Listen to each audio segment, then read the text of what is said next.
Hey, John Crestani here, tech entrepreneur, sales and marketing expert. I'm gonna be going over how you close a deal in sales.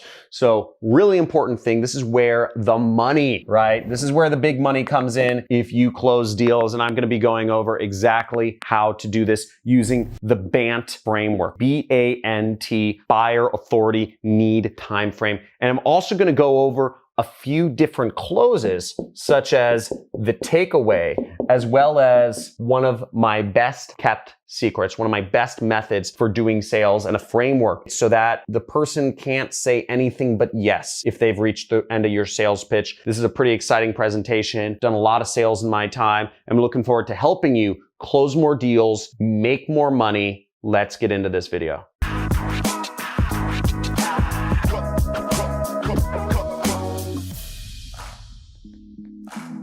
Hey, John Crestani here, online marketer, tech entrepreneur. My first job was actually doing sales. I was working in a boiler room with mostly guys. Our quota was minimum 100 calls a day. So every day I was pumping out 150 calls a day, right? I'm an overachiever. Don't be lazy, you millennials, and tell me if I call you out. If you're watching this video on your phone, portrait style, and you're sitting there scrolling through the comments, type in I got you. If I got you, flip the phone to landscape mode. Give it your full focus if you really want to learn this information the most. Type in I got you if you got you, and then flip it back to landscape mode. Let's get into this. So first off, buyer. Okay, this is the BANT framework once again, and you can search this online, BANT. But what BANT is, buyer, authority, need, time frame. Why is this important? Well, these are the four main things you need to find out from somebody in order to close them. First off, you need to know, does this person have the money, right? You know, I used to work in investment marketing. The company didn't want to do deals that were under $25,000. Or another way of phrasing that is they only wanted people who could move over at least $25,000 into an investment. So I needed to make sure that the people I was marketing to could spend more than that. If they couldn't spend more than that, it doesn't even matter. So if people don't have the money to spend on your product or service, it doesn't even matter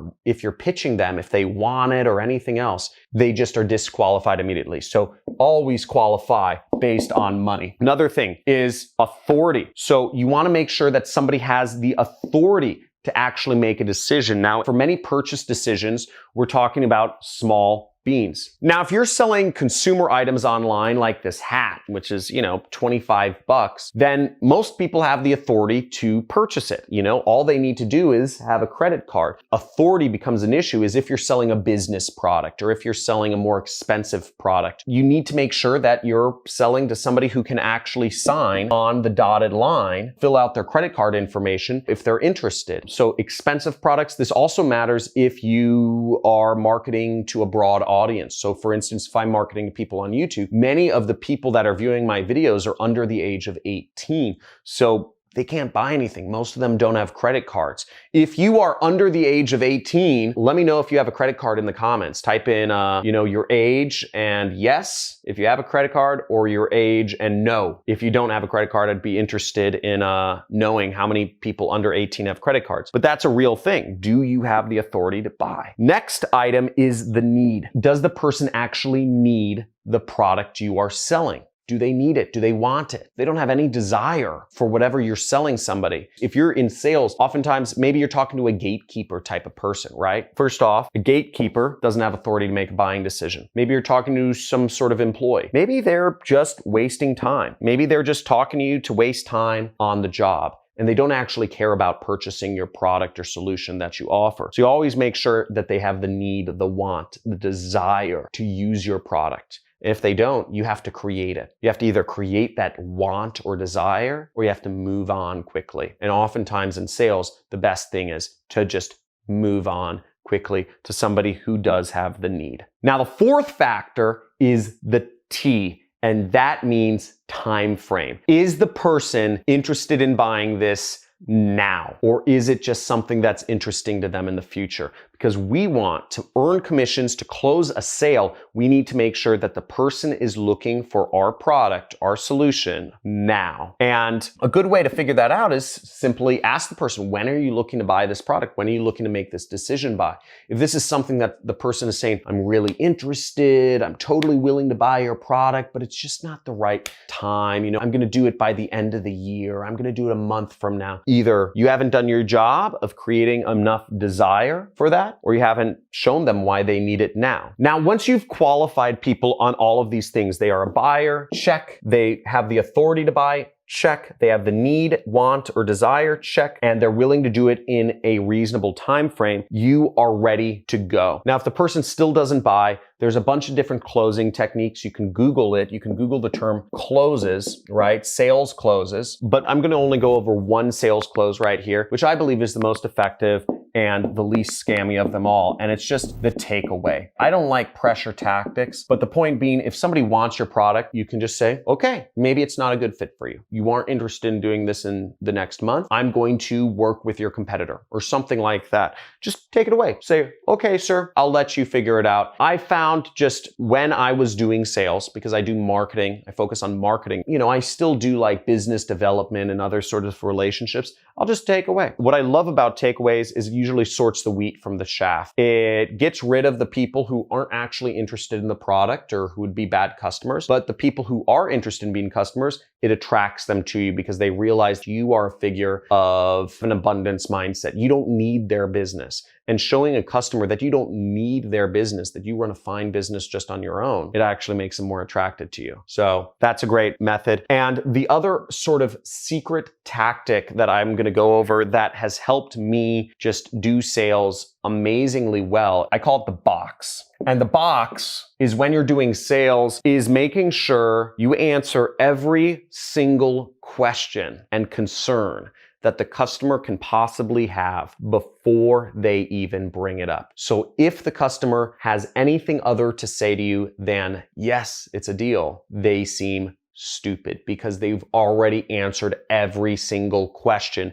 that they could possibly ask. Now, how do we create a box where literally every single reason that a customer can think of is addressed? And the way we do that is we simply address every single objection that the customer can think of. Now, what are reasons why customers don't buy a product or service? Well, we might have, time's not right. We might have customers saying it's too expensive. Down here, we might have another objection that it takes too much time. And what's another objection why people might not buy a typical product or service? They might say they don't trust you. They don't know you well enough yet. So all of these objections, and there could be many more objections in buying a product or a service, but these are sort of broad objections that apply to anything somebody might purchase. You can find ways to address every single one of these objections if you've worked in an industry long enough. They don't trust you. How would you address that objection? Well, you can address that objection by a number of different things. You can block that objection off. You're building a little wall to block that objection off by talking about your credibility. You can talk about your testimonial. So one thing I do, for instance, in my program is people might say, well, they don't know if the product actually works. They don't know if my training course is actually really good. And what I'll do is I'll actually just say, don't listen to me. If you don't trust me, that's fine, but trust the results. And I show them testimonials of some of my students. For instance, just now, check out some of these testimonials of some of my students. That's pretty powerful, right? I have so many students at this point who have gone through my program and making money. It's almost a non-issue. And I've been featured on the news, on Forbes, on Fast Company. I'm a credible person. But again, people don't know that if they've never been exposed to you. Now, if this is your first time being exposed to me, make sure you click the subscribe button, hit the notification bell so you can be aware of future videos. All I talk about is sales and marketing on this channel. Now, another objection you might get for many products is that it's too expensive. And if people are saying that your product is too expensive, then they likely don't know about the other more expensive ways of solving that problem. An example might be for a weight loss pill, right? There are a lot of natural weight loss remedies that work very well, but the public doesn't know about them too well. Most of the public thinks that getting surgery, liposuction, or some sort of lap band or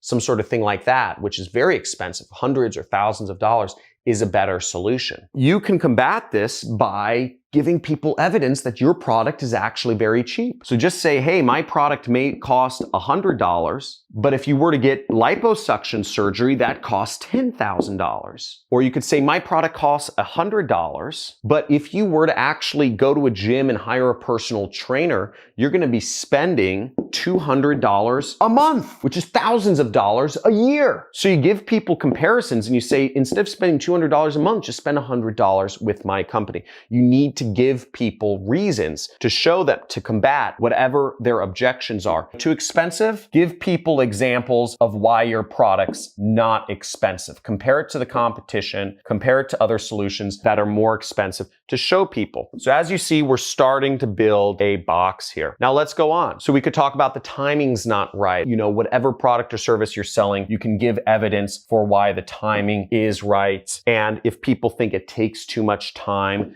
to use your product or service, once again, you build a box and you show them why the time is right now. And I always tell people for my product, which is my training course, if you want to do affiliate marketing, you're saying, I'm too late. Affiliate marketing's been around for 20 years now. I got in, 8 years ago, full time, right? I was late to the party, but the best time to start is now. Some people compare it to the gold rush. It's not like the gold rush. The gold rush, there's a finite amount of money in the earth and you have to be the first one to get it out. This is more like the invention of electricity. Electricity was invented 100 years ago and companies are still using electricity, right? All new companies use electricity now. Isn't that interesting, right? So is electricity a fad? If you weren't in electricity business, 100 years ago, do you still have a chance? 100%. Apple, their products use electricity, was started 100 years after electricity was invented. How are they able to compete? Because it just takes over everything. Electricity is a foundational element for business now, and so is the internet. And the best time to get in the internet is right now, today. It's only going up. It's only going to get harder. You have so many advantages right now. So get started with affiliate marketing. Subscribe to this channel. Join these communities. If you're ready, type in I'm ready in the comments below and join our community. We have a Discord channel now, so you can chat with other people. We have a subreddit and we have a Facebook group because I get about 2 million messages every single day from people asking me to mentor them or help them or hold their hand and hug them and tell them they're a beautiful little snowflake of a human being. And you know what? I can't respond to 2 million people every day. So that's why we created communities where we can all help each other learn and grow. Watch my videos, subscribe to my channel, and talk to you soon.